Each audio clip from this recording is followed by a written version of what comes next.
Hi, I'm Old Sneelock. Welcome to another episode of Old Sneelock's Workshop.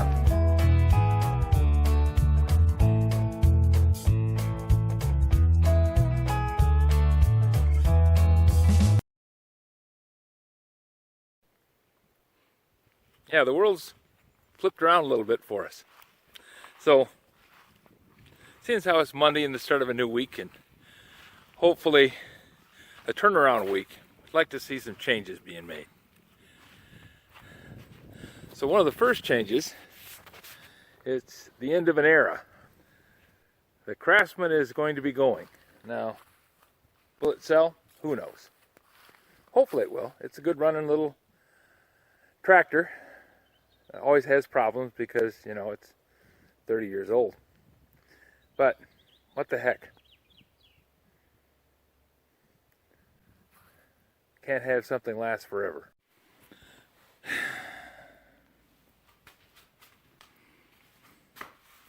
The new mower is going to be taking over. It's actually the new old mower. We had a pony before we had the Craftsman. Yeah, we had a Troy-Bilt pony that we bought long ago, back in the late 1990s. Let's see. Nice little tractor. It is 6 inches wider than the Craftsman was. And I bought a bagger, which is now working as a tool rest as I'm going through all different kinds of things. And there is the beam machine. Yep, that's going to be working with the Mack Timber Bear to cut up that big log out in the backyard. When I brought home the Troy-Bilt lawnmower, it came in this pallet. This nicely wrapped up, well protected pallet. And I took it off the pallet and pulled the pallet apart and ended up splintering some of the sideboards, which hopefully I'll be able to use some of these boards as part of the birdhouse challenge for Scout Crafter. At least that is the plan. And then I set about making sure that I had the Craftsman lawnmower ready to sell. So I was working on that in the garage, and I had way too many things in here, and space was tight, and I had this pallet leaning up against the wall over there over where the other pallets are. I walked by it, and I felt something tug. And what I had done,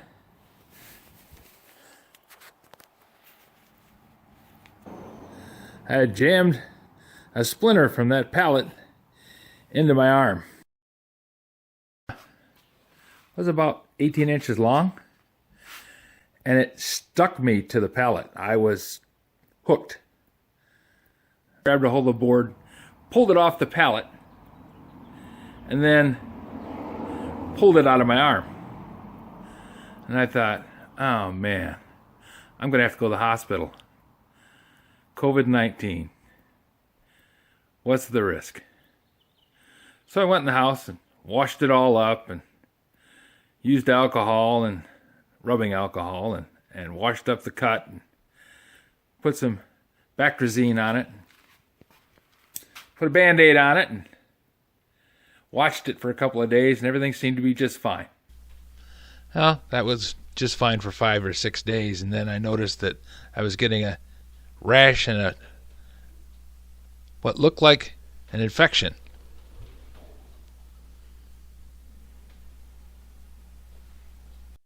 By Sunday evening, it was looking pretty ugly. So that meant Monday I went to the doctor. Success. Checked for a splinter, nothing in there. Couple of stitches, I'm all good.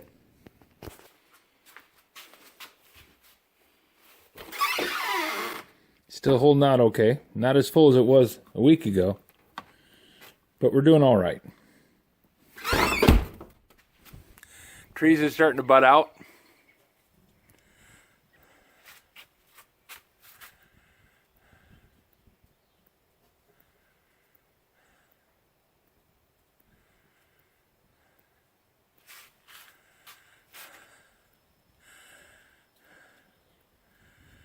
Time of year to go along and trim the hedges and, well, shrubbery. We don't really have hedges. We've got a few little sticker shrubs poked around in places. I've arranged with a neighbor to cut down that old dead cherry tree too. So that's something that's out in the middle of the yard and I can get to, and it's small and I can drop it without a great deal of trouble. So that'll be something to be doing this next few weeks. Cut that down and cut it up.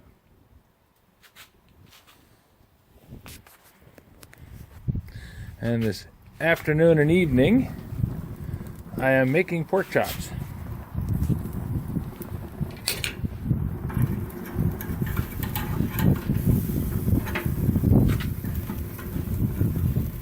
I used to think pork chops were horrible. They were always the hardest thing to cut because they were just tough as the dickens. Well, that was because they were always pan fried in my parents' house. And you didn't get great big ones. You got a little pork chop and then some potatoes and some green beans or something, because there was 7 people to feed. So pork chops were done as quickly as possible and as fast a manner as possible, and they ended up getting cooked right down to being almost like shoe leather. Well, about, 10 years ago, I discovered that you could grill pork chops, and man, are they good. Grilled pork chops are one of my favorites now. And odd thing is, this is one of the cheapest cuts of meat, because these are assorted pork chops that I get at Meijer's. They're about $1.49 a pound. Sometimes they go up to $2.99 a pound, but people don't buy them because they look funny. They taste like pork chops. They eat like pork chops. They're really good. Almost taste like bacon when you put them on the grill. The only thing we do is we put some tenderizer on them and let them sit for half an hour, and then put them on the grill and cook them until they're done, but not cooked all the way through. They're brown all the way through. There's no pink on the inside, but they're not baked like shoe leather. So that is a big plus. I really like pork chops that way.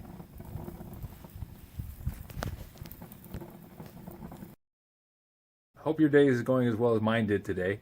Sadie is on the mend. She's up and running around and doing things. She still has pills to take, and she will take all of them.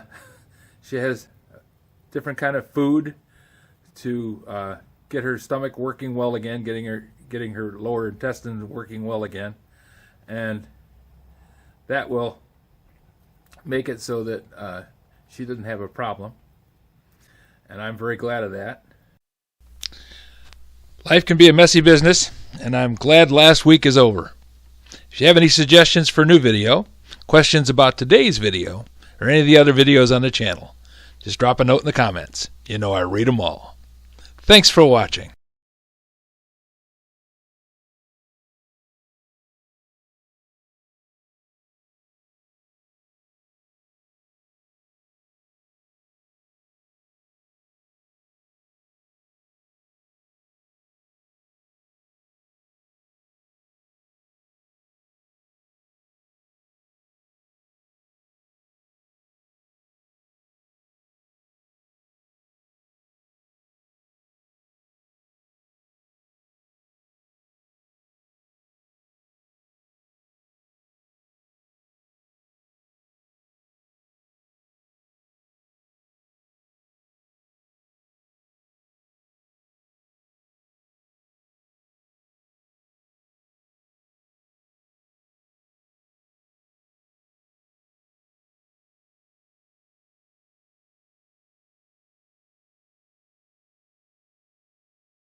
This video is not to be viewed by anyone under the age of 13 in the U.S. or 16 in the European Union, without the express written permission of the parents or legal guardians of the underage person. Such written permission must be on file at the local government entity in charge of enforcing the rules and regulations established by the FTC. Anyone violating these terms is admitting by default that they hold harmless the owners and operators of this channel. Any and all questions should be addressed to your local branch of the FTC.